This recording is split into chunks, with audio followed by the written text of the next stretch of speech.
OBC नेते लक्ष्मण हाकेंना धमकी, video share करत केला मोठा आरोप। ओबीसी नेते लक्ष्मण हाकेंना धमकी मिळालेली आहे। धमकीचा व्हिडिओ हाकेंकडून शेअर करण्यात आलेला आहे। मनोज जरांगे यांच्या समर्थकांकडून धमकी देण्यात आलेली आहे असा आरोप लक्ष्मण हाके यांनी केला आहे। त्यांच्या आरोपांमुळे प्रचंड खळबळ माजलेली आहे। समोर आलेल्या व्हिडिओमध्ये लक्ष्मण हाके फोनवर बोलत असून समोरील माणूस त्यांना धमकी देत असल्याचं दिसत आहे। उठसूट तुम्ही मराठ्यांना बोलताय, मनोज जरांगेंना बोलताय असं समोरचा माणूस म्हणाला आणि त्यावर लक्ष्मण हाके यांनी उत्तर दिलंय।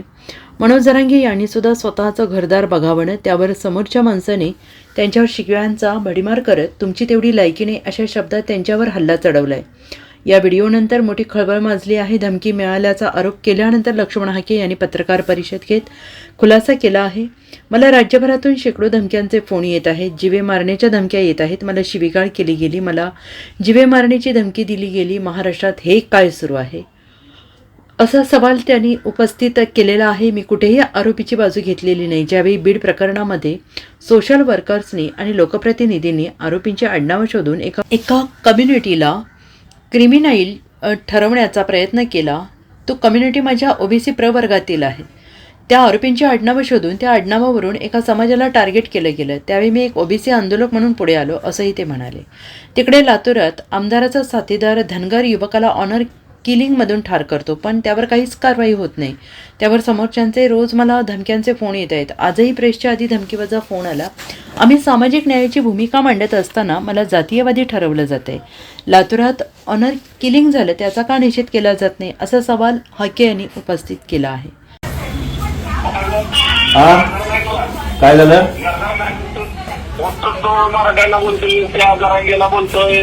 मग जरांगेने पण स्वतःच घरदार बघाव ना। शिव्या देतो का तू?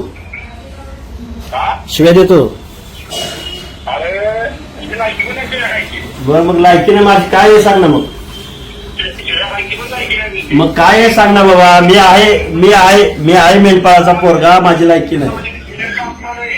अरे दादा मी धनगराचं पोरगा आहे, माझी नाही लायकी तुमच्या एवढी। हो नाही ना, मग ते तू कोण सांगणार रे?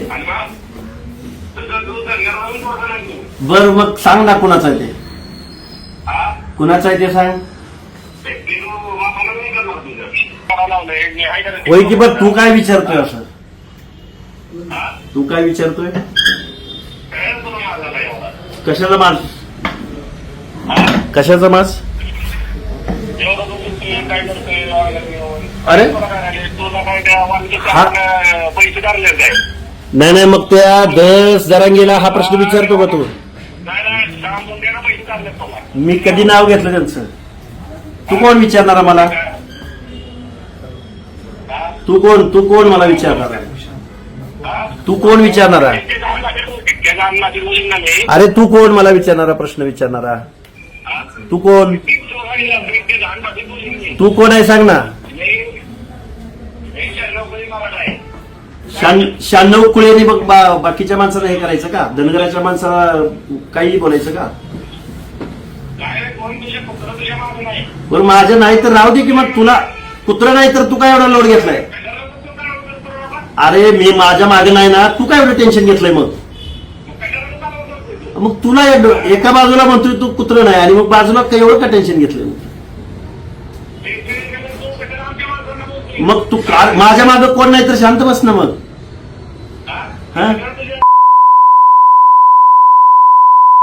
शिव्या? अरे तू शिव्या देण्याशिवाय दुसरं काय करू शकतो तू? अरे तू धमकी देतोय का मला? मग आता काय म्हणतोय घोडा लावीन म्हणजे? तुला आई नाही का? सातारा जिल्ह्यातच जातो येतोय मी, आजच येतोय दुपारी। तू काय तुझं नाव गाव सांग बरं? तू नाव सांग की तुझं नाव गाव सातारा जिल्हा सांगतोयस? अरे नाव सांग ना। नाव घाबरलास काय? नाव सांग ना। नाव नाही आलेलं? अरे सांग ना नाव। ट्रू कॉलर घेतोच मी, पण तू घाबरतो का? तू घाबरतोय का? मग तू शिव्या देतो का? शिव्या देतो तू? जीव मारण्याची धमकी देतो का?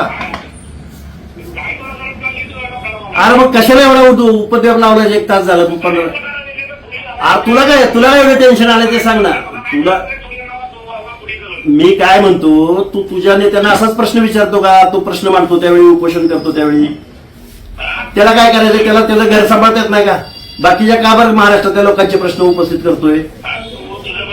अरे मग तू पण तुझं बघ ना. मग आमचं आरक्षण नाही का? अरे आमचं आरक्षण नाही का?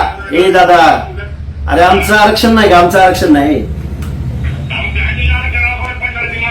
कसं पडत नाही ते सांग ना तू. बरं जाऊ दे. थोडं मागितलंय म्हणून तर चाललाय ना विषय. अरे मागितलंय. Bureau report SBN Marathi, Jalna.